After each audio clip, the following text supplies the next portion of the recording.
Joël, est-ce que tu m'écoutes? Oui, je t'écoute. Tu m'écoutes? Ouais, je t'écoute très bien. Ah, parfait alors. Je t'écoute très bien. Comment tu vas? Ouais, je vais bien. Et toi, ça va? Bah ouais, hein, on n'a pas le choix. On fait avec. Il n'y a pas trop le temps, mais bon, on fait avec, hein.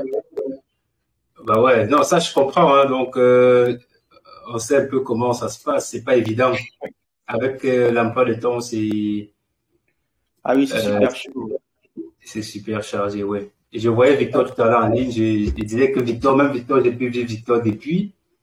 Mais non, Euh, Victor, il a un travail sur Teams actuellement. Et lui, il est super occupé aussi. ah ouais, ah ok, Ouais. ouais, je vois. Aïe, aïe. Mais bon, ah bah, c'est ça, hein, il doit juste s'habituer, quoi. Ah ouais, ouais, ouais. Ah, il doit s'habituer. Ouais, donc, c'était un plaisir de discuter avec toi aujourd'hui, hein, parce que ça fait quand même un bon bout de temps. Comment va, c'était un peu quoi, la ville, Skabek? Oui, Scarbeck. Ah oui, ça va bien. Ça va? Ouais, ça va, on se plaint pas. Ouais. Ah ouais, c'est super. Et Voilà, le donc, petit Kylian, il va bien. Ça fait un bon ouais, bout ouais, de temps. il va super bien, il va super bien. Tu vois, j'ai même seulement fermé le bureau, là, sinon il va entrer en cascade. Ah Ah, ouais.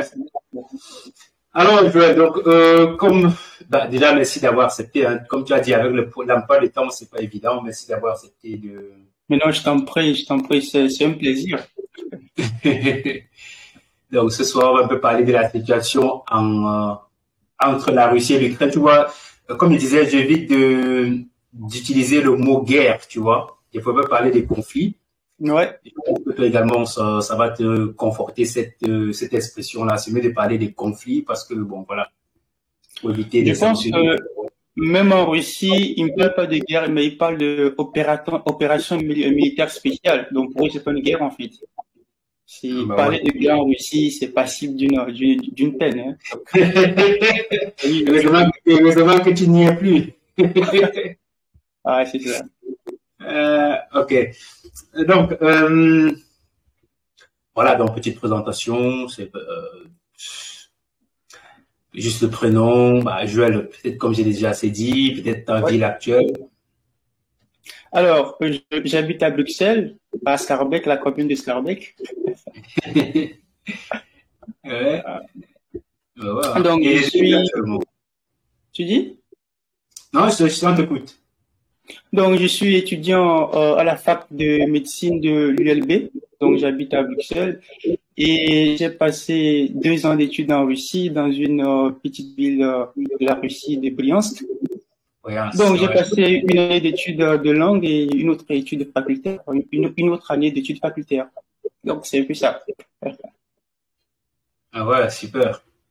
Ouais. Euh, bah, je suppose que la Russie, quand même, 2 ans, quand même, ça veut dire que tu maîtrises quand même la Russie. Par rapport à nous qui n'avons jamais été en Russie, Ouais, plus ou moins. Ouais, ouais. mais tu parles bien le russe. Oui, je peux dire ça. Sans me vanter, je parle bien le russe. J'ai quand même étudié en master en première année en langue russe, donc j'ai quand même un bon niveau Ouais. en langue russe, donc. Ah ouais. Ouais. Aïe, aïe. Bah, de toute façon, nous, on observe seulement, donc nous, on ne sait pas.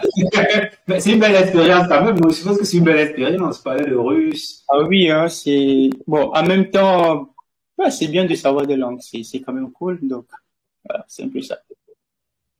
Ok. Maintenant, c'est le néerlandais peut-être que tu vas apprendre. Le néerlandais, j'ai quelques amis qui en parlent. J'essaie souvent d'apprendre des petits mots par ici, par là. Donc, Ouais. il y a des formations de langue à l'ULB qui sont gratuites. Mais après, je vais voir si je vais m'inscrire ou pas. Je sais pas. Ah ouais. Bah, de toute façon, ça doit te voir. Ouais. Alors, donc, dis-nous,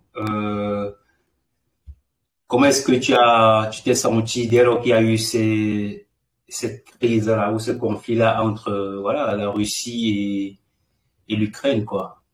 Quand tu as appris que les choses se sont passées comme c'est actuellement, quel était ton Euh, ressenti? je pense que quand j'ai appris la nouvelle, par les médias et tout, la première chose qui m'est venue en tête, c'était plus une déception, hein, parce que déjà, la Russie qui attaque l'Ukraine, c'est deux peuples qui sont vraiment très frères. Si on prend Ouais. l'évolution de l'histoire, si on prend la langue, c'est des peuples qui sont très frères. Donc, que la Russie attaque l'Ukraine, c'est carrément une déception, quoi. C'est pas cool, ça. C'est pas, voilà. Bah ouais, d'après ce qu'on veut. Est-ce que tu t'es posé la question de savoir, et si j'étais encore en Russie?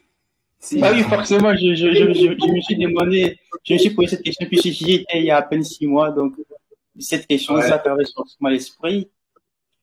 Et bah, à tout point de vue, c'était pas, enfin, les scénarios, c'est pas cool, quoi. C'est pas bien parce qu'il y a beaucoup de conséquences qui découlent des sanctions qui frappent actuellement la Russie. Donc, c'est pas, je me suis forcément posé la question, quoi. Ben justement, en parlant des conséquences, est-ce que tu as une idée actuellement de... Ben, je suppose que tu es encore peut-être en contact avec soit des étudiants étrangers qui sont là-bas, des camarades. Est-ce que tu as une idée peut-être de la situation qu'ils peuvent vivre en ce moment? Est-ce que quand vous Euh, parlez, qu'est-ce qu'ils te disent, quoi? Qu'est-ce ouais. qu'ils...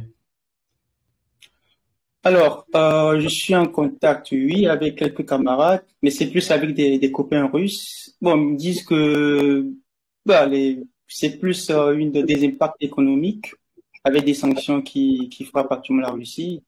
Et je pense que c'est un pays qui est quand même adapté à ce genre de situation, puisque je rappelle qu'en 2014, quand la Russie avait annexé la Crimée, il y avait aussi des sanctions contre la Russie. Et c'est un pays quand même qui a réussi à s'adapter aux situations. Donc, ils s'imaginent que c'est pas nouveau pour eux, donc ils font avec, quoi. C'est un peu ça. Ah ouais, je vois, mais... Et quand tu dis que tu as beaucoup plus de copains russes, ça veut dire qu'ils sont des Russes, quoi, des Blancs, c'est ça? Ah oui, des Russes, quoi. Ceux avec qui j'avais étudié et tout. Il faut aussi dire que j'avais un cercle d'amis qui était restreint en ce qui concerne des étrangers, parce que quand je suis arrivé en Russie, il y avait plus, on va dire, qui se regroupaient par affinité de nationalité. Bah, moi, ce que je dis pas, puisque les Camerounais se retrouvaient entre eux, les Congolais entre eux, et moi, je suis Ouais. Togolais, donc déjà, il y avait très peu de Togolais, donc Ah ouais, je vois. j'avais pas trop. Et en même temps, il me fallait aussi comprendre la langue, donc bah, autant Ouais, ça rapprocher des travailler Russes. avec voilà, donc c'est un peu ça. Ah ouais. Ouais. Ah ouais, c'est tout à fait normal. Mais c'est juste que, en fait, mon étonnement, c'est parce que, tu sais, on a l'habitude de dire que non, les Russes, voilà, ils ne s'entendent pas du tout. En fait, une histoire de racisme, on se dit parfois que non. Peut-être qu'ils ne parlent même pas aux Noirs, peut-être qu'ils ne parlent même pas aux Africains, tu vois. C'est pourquoi quand tu me dis que tu as beaucoup de copains russes, bah, je me dis, ça veut dire que c'est une belle expérience, qu'elle était, Mais non, je sais pas. après tout, faut pas mettre tout le monde dans un même panier. Il y en a qui sont sympas. Personnellement, il faut savoir en fait où est-ce que tu mets tes pieds en fait. On peut pas dire que tout le monde est raciste, tout le monde est ci, tout le monde est ça. C'est pas vrai. Ouais. Je me suis retrouvé avec un tas d'amis enfin, avec qui parfois, je sais pas, on fait des blagues, on sort, on fait ci, ils sont cool, quoi. Mais après, c'est vrai, il y en a qui n'aiment pas du tout, comment dire, converser avec des étrangers et tout. Mais c'est pas tout le monde, quoi. Ah ouais, ouais, Ouais. c'est ce que moi j'ai également l'habitude de dire. Parfois, on diabolise tout, quoi. On met tout, on ne regarde que le mauvais côté de la chose. Non, mais déjà, quand j'entends ça, moi, ça me reconforte dans l'idée que, parfois, l'image qu'on a de la Russie, c'est pas toujours ça. Je pense que même moi, avant de partir là-bas, bah, c'était plus en fait dans le cerveau, on se représente l'image comme quoi en Russie, c'est un peu comme, on va dire que comment on va dire ça, un peu sauvage, c'est un peu comme si c'était la guerre, quoi. C'est un peu comme si c'est un champ de tir et tout. Mais c'est pas ça, c'est un pays normal comme les autres. Les Ben gens y ouais. vivent normal, quoi. C'est comme ça. Mais justement, euh, une question que je voulais justement te demander, toi qui as fait les deux, je peux dire quoi? Tu as fait l'Europe de l'Ouest, l'Europe de l'Est, Ouais. et en l'occurrence la Russie. Euh, Quel est le sentiment, je ne sais pas comment on dire ça, quel est le sentiment que tu as de la manière de vivre avec des Africains dans les deux mondes, quoi? Tu vois, parce que on a toujours tendance à croire que la Russie, c'est mauvais. Je sais pas, l'accueil des étrangers, c'est toujours très mauvais, alors que peut-être en Europe de l'Ouest, non, c'est mieux donc je sais pas, euh, toi qui as été en Russie, en Belgique, qu'est-ce que tu penses, quoi, de ces deux milieux-là? Pour ce Donc, qui est des étrangers, hein. Pour ce qui est des étrangers. non, si je comprends bien ta question, tu veux savoir en fait le rapport entre les étrangers et les Russes en Russie et le Oui. rapport entre les étrangers et les Belges, par exemple, ici en Belgique. Ah, Belgique, ouais, par exemple, ouais, c'est ça. Ok. Bah, déjà, c'est deux milieux complètement différents. C'est complètement différent et comment je vais dire ça? Tu te rappelles quand j'étais arrivé ici lors de mes premiers moments ici à Bruxelles, j'étais étonné de voir autant d'Africains dans les rues de Bruxelles. Ouais. Pas Bienvenue, que, Marie. voilà, voilà. Bon, c'est pas qu'il y a beaucoup d'Africains ici, mais comparé en Russie, il y a beaucoup d'Africains ici en Bruxelles, mais en Belgique en général, qu'en Russie en fait. Maintenant, la manière dont on traite les Africains, je donne juste un exemple. Je me rappelle un jour, je partais où je me rappelle même plus. Mais en tout cas, j'allais quelque part et sur la route, je croise une fille qui prend son téléphone et commence à me filmer. Mais en même temps, c'est pas confortable, ça. C'est pas normal qu'une personne se mette à te filmer, quoi. Et Bah donc, ouais. en fait, elle pense faire de façon discrète. Je vais faire discrètement, mais moi, je l'ai remarqué. Donc, je l'ai dépassé. Et à 10 pas, environ 10 pas, je me retourne, je remarque qu'elle continue par filmer. Là, je me rapproche d'elle, je me demande, mais qu'est-ce que tu fais? Elle me dit non, elle filme pour sa sœur et ses amis. Bah, c'est des gens qui n'ont jamais croisé d'Africains, des personnes noires. Donc, pour eux, c'est quelque chose, en fait. Donc, ils peuvent te fixer du regard pendant longtemps. Et donc, tu es forcément, bah, t'es pas à l'aise et tout, c'est un peu ça. Alors qu'ici en Belgique, bah, on se fout de toi, hein. C'est pas le problème des Belges, en fait. Ah ouais, ouais, Donc déjà, sur ce point, c'est un peu la différence entre les deux pays. Bon, peut-être à Moscou où les Russes croisent fréquemment les Africains et tout, donc ils vont pas trop te gérer. Mais dans les petites villes comme Briansk où j'étais, c'est un truc qui est vraiment récurrent en fait. C'est très ah ouais, récurrent. non, ouais, je comprends. Mais c'est tout à fait normal. Il fut un temps également ici, où, que ce soit en Belgique ou en France, où les Africains n'étaient pas assez nombreux. Donc forcément, il y avait toujours aussi ce regard-là. Il y a eu ce moment où, même jusqu'ici, il y a des villes, que ce soit en Belgique, où Oui. l'Africain, l'étranger, le noir est perçu toujours. Donc on regarde toujours, ils sont toujours curieux, quoi, puisqu'ils n'ont pas l'habitude de Oui. voir ça. Ça, c'est sûr. C'est juste que maintenant, En oui. fait, en fait, il te fixe pour voir si effectivement tu as les mêmes traits de caractère qu'un humain, quoi. On veut voir en fait comment t'es, et voilà quoi. Ils vont te fixer comme ça. Et c'est pas uniquement ce jour-là. À l'université, par exemple, il y avait des étudiantes de première année, deuxième année. Ils te regardent en fait, ils veulent savoir. Et puis ils ont tendance en fait à se rapprocher de toi pour rigoler et tout. Donc c'est un peu ça en fait. Ici, par exemple, bah, on s'en fout de toi, hein. On te croise dans le métro, c'est pas le problème. Ils sont habitués à voir ça et puis bon, c'est un peu ça. Donc, il y a plusieurs cas de figure. C'est juste l'exemple que je donne en fait. Ah ouais, non, ça, je comprends. Ouais. Et ouais, déjà, moi, je voulais demander parlant des mesures, tu as dit que les sanctions économiques, oui, ça pesait déjà peut-être forcément sur eux. Et pour ce qui est de la communication, mais, on a appris que Facebook a quitté la Russie. Et, oh, ben, je sais pas, comment tu communiques donc avec peut-être des personnes là-bas? Quel est le moyen que vous utilisez? WhatsApp? Il y a toujours WhatsApp là-bas?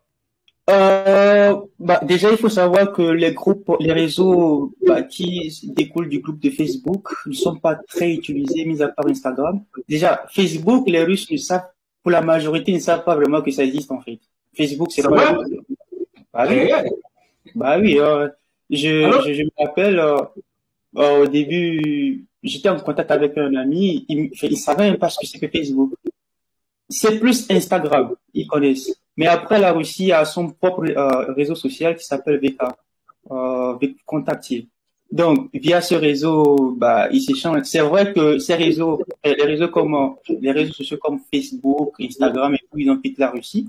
mais ils ont leur réseau social. Et la Russie a accès à Internet, donc ils communiquent via ce réseau, quoi.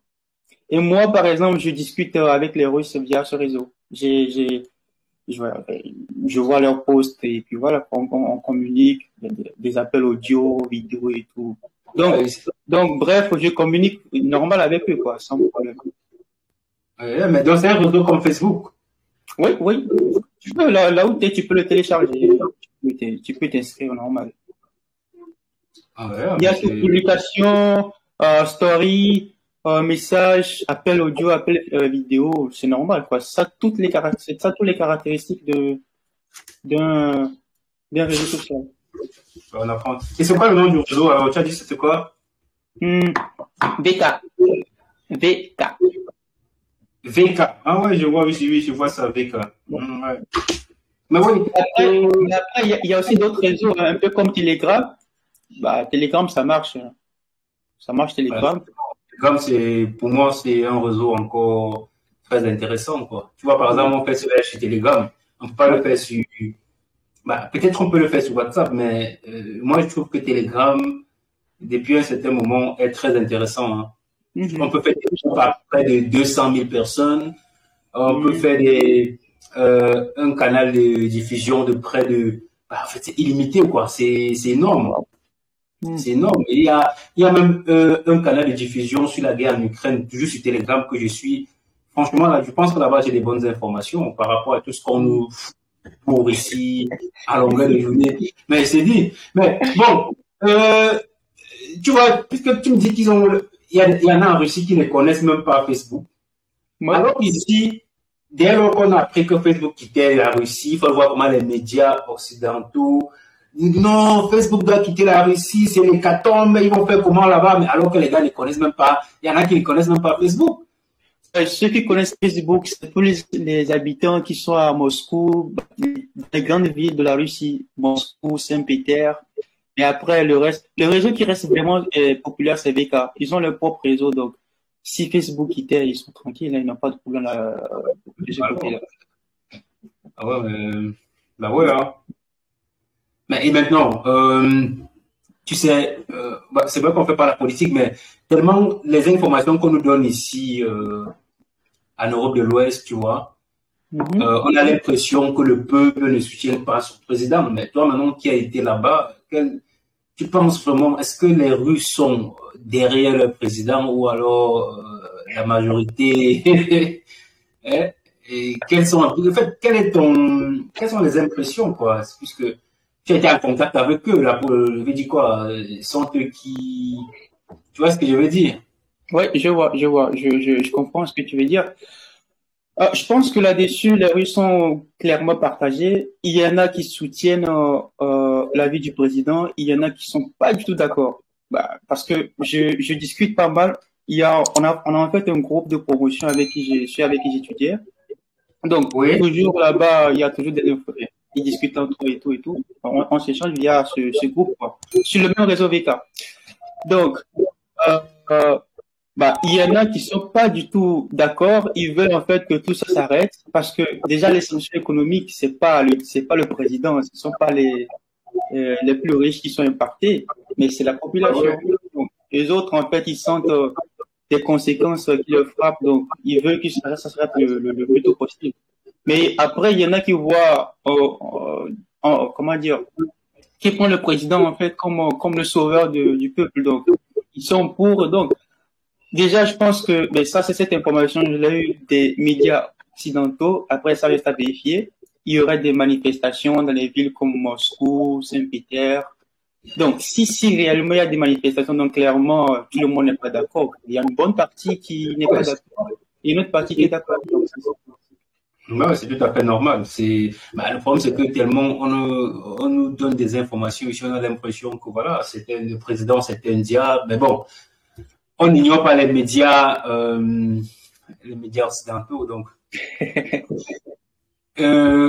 Donc, je voulais encore te demander, maintenant, pour ceux qui veulent venir pour des études à l'étranger, donc ceux, par exemple, qui nous écoutent, qui vont regarder cette vidéo, qui soit, peu importe, en Afrique, que ce soit au Togo, Cameroun, Côte d'Ivoire, Gabon, Mali, Bénin, Mais si, par exemple, quelqu'un te demandait un conseil que voilà, je souhaite venir en Europe ou à l'étranger pour suivre mes études.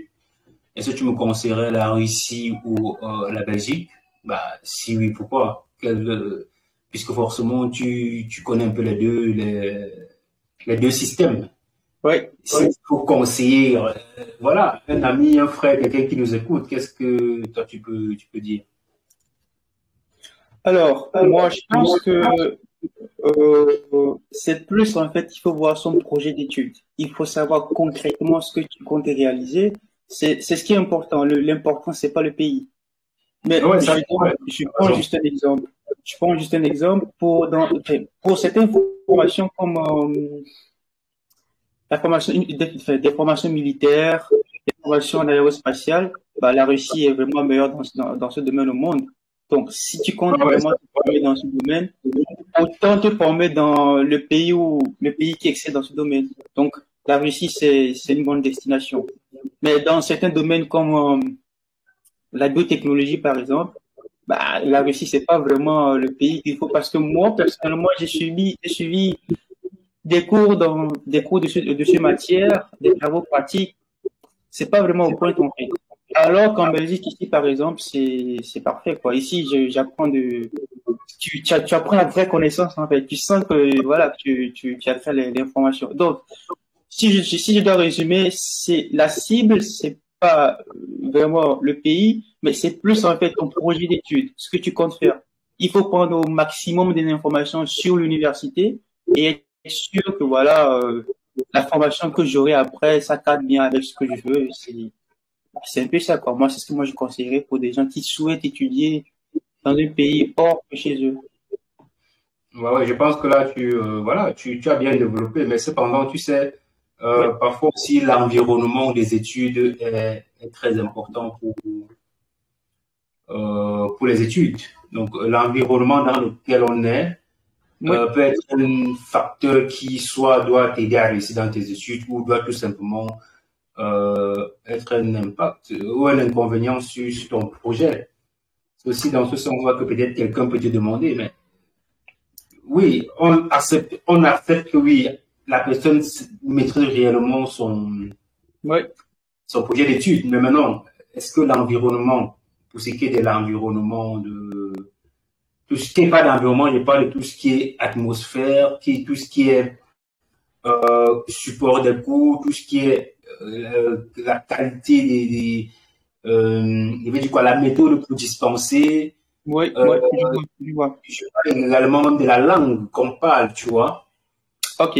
Alors, dans ce si je sens-là. prends, si je prends cet aspect, clairement, la Russie présente beaucoup d'inconvénients parce que déjà, je prends le système éducatif russe. C'est pas vraiment, ça ne cadre pas vraiment avec ce qu'on connaît en Afrique.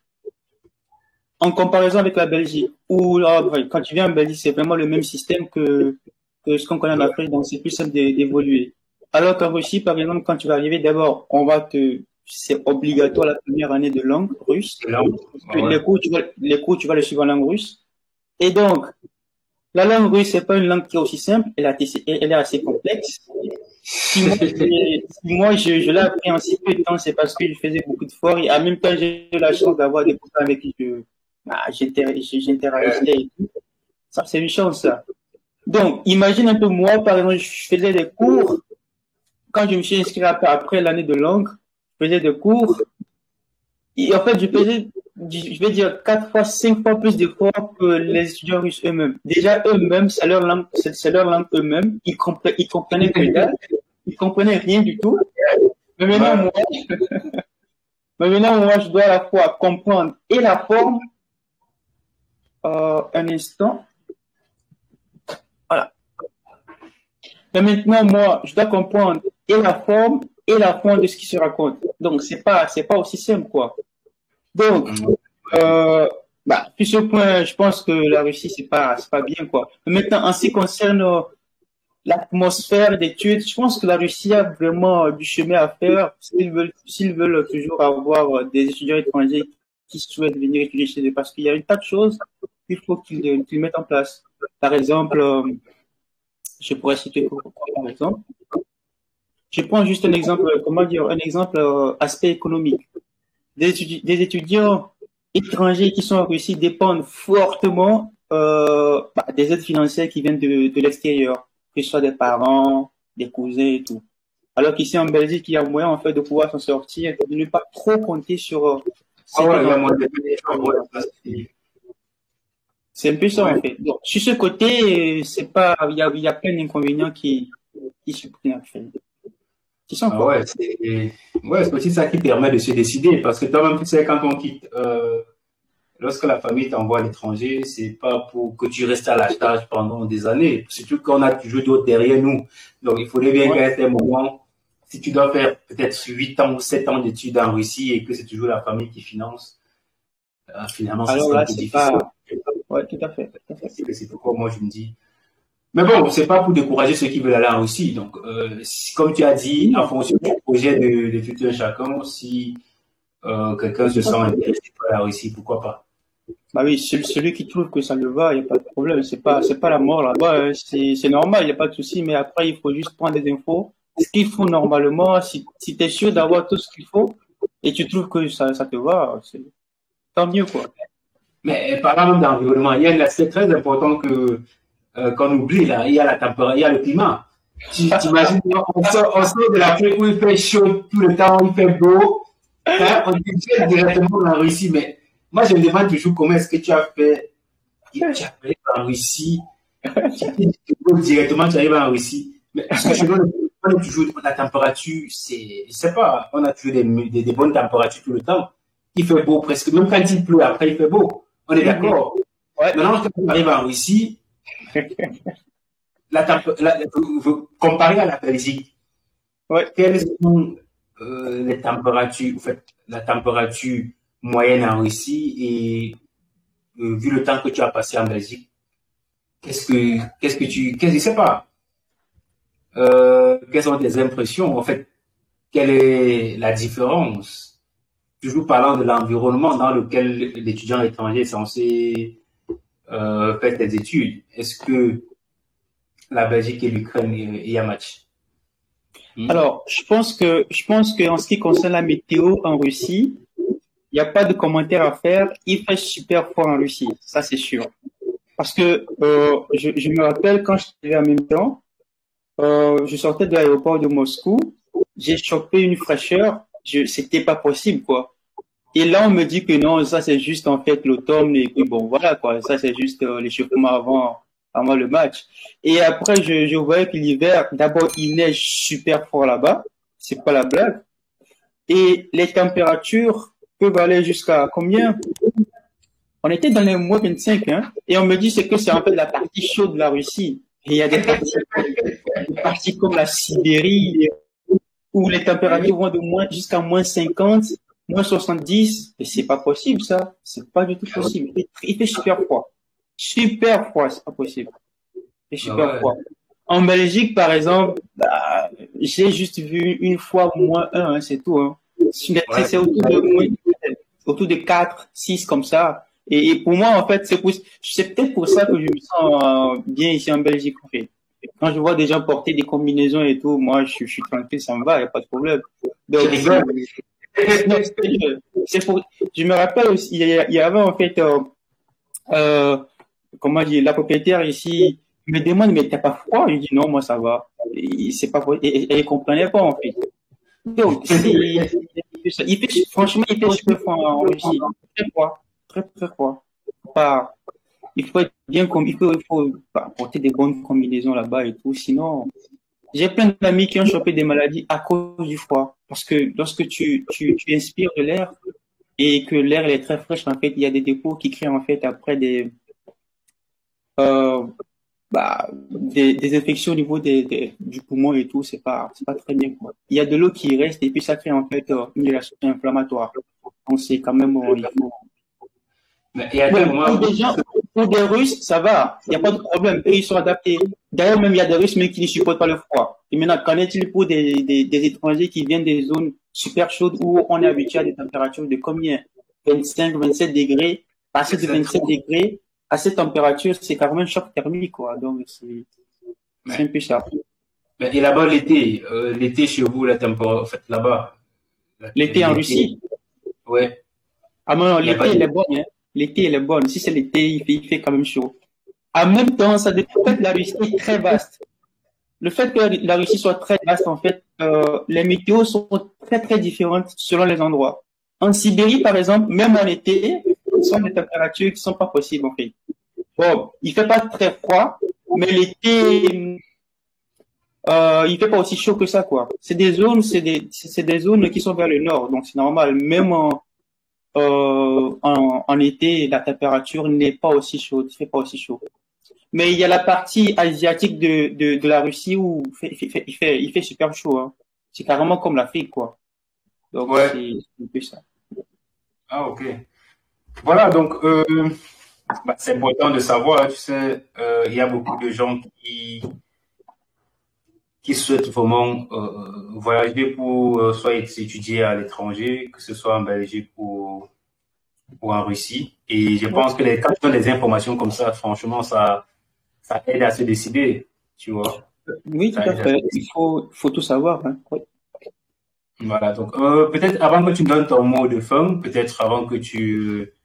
Moi, je vais te demander s'il y a quelqu'un qui a une question. Je ne sais pas s'il y a quelqu'un qui a une question en rapport avec ce qu'on a dit jusqu'ici. Et si d'ailleurs, s'il n'y a personne, voilà, on va boucler notre live. Donc, je ne sais pas s'il y a quelqu'un qui... je ne sais pas s'il y a quelqu'un qui a une question. Euh, ça sera quand même difficile. Donc, Joël, voilà, je pense qu'on est parvenu au thème de notre échange, hein. Donc, s'il faut donner un mot aux étudiants étrangers, d'abord, ceux qui sont restés en Russie, même comme tu n'as pas eu à côtoyer vraiment des Togolais ou des Africains, s'il y a un mot que tu peux donner, en fait, quel est le mot que tu peux leur adresser d'abord? Ensuite, on va parler peut-être, tu pourrais donner un mot peut-être aux étudiants africains. Donc, mais je propose qu'on commence peut-être par les étudiants étrangers qui sont restés en Russie. Donc, quel est le conseil que tu peux leur donner en ce moment de conflit, quoi? Hum, Bah, je dirais, bah, en un mot, du courage, parce que déjà, c'est pas aussi, déjà, quand c'est normal, c'est pas simple. Déjà, et avec ces sanctions, c'est pas évident, quoi. Donc, c'est plus de courage. Voilà, quoi, du courage, tout simplement. C'est tout ce que moi, je peux leur dire. Et en ces temps, bah, c'est ça, c'est du courage. Ok, ben, maintenant pour ceux qui nous écoutent depuis, ils sont nombreux, hein. Ils nous écoutent du Bénin, du Togo, de la Côte d'Ivoire, du Cameroun, du Gabon, du Congo, Burkina Faso, d'Haïti même, ils nous écoutent. Donc, Ah voilà. bon, il y a autant de nationalités. Du Maroc également. Hmm. Euh, il y a encore d'autres pays. Du Sénégal, il y a beaucoup de Sénégalais également. Donc voilà, quel est le mot, quel est le conseil que tu peux leur donner? Parce que forcément, beaucoup vont regarder cette interview et ils vont se dire, voilà, on aimerait aussi bien être en Belgique pour des études, ou alors j'aimerais réaliser mon rêve de venir étudier en Belgique. Quel est le conseil que tu peux donner à ces personnes-là? Alors, le conseil, je pense que j'ai déjà parlé de ça, c'est en fait d'avoir un projet d'études bien solide, de prendre autant d'informations sur l'université qui va te former dans le domaine que tu souhaites, prendre toutes les infos. Bah, il y a des universités, la plupart des universités ici en Europe répondent bien aux mails, donc adresser des mails, voir des étudiants, enfin, des anciens étudiants qui sont dans les universités où tu souhaites postuler, si possible, leur demander comment ça se passe, comment ça se passe. C'est très important de prendre toutes les infos avant de pouvoir se dépasser.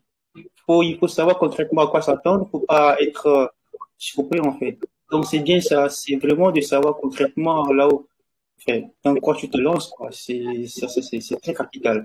Si t'as pas ces informations que tu quittes chez toi, t'es mort, quoi. T'es littéralement foutu. C'est ce que je vais dire, c'est ce que j'ai envie de dire. Ok. C'est un peu ça. Je pense que ce que tu vas donner comme conseil là, c'est ce que moi également je donne aux gens. Tu sais, c'est dommage. Il y a beaucoup de jeunes Africains qui veulent voyager, mais quand tu discutes avec eux une ou deux fois, tu te rends compte de son, je vais dire quoi. Peut-être il est motivé quand il parle, mais maintenant quand il faut faire des recherches sur les établissements, sur la formation, lorsqu'il faut aller à la quête de l'information, voilà, ils veulent plus fournir d'efforts. C'est dommage. Donc je pense que vraiment le conseil que tu viens de donner aux personnes qui nous écoutent et qui vont nous écouter ne doit pas tomber à l'eau, qui vont prendre ça au sérieux parce que forcément tu es passé par là, donc tu sais ce qu'il faut faire. Donc c'est basé sur l'expérience. Ouais. Alors Joël, donc merci beaucoup d'avoir donné ton temps. C'est une grande plaisir. Quand je serai de passage encore à Bruxelles, pourquoi pas, je t'appellerai, peut-être on va se voir. Oui, ça va alors.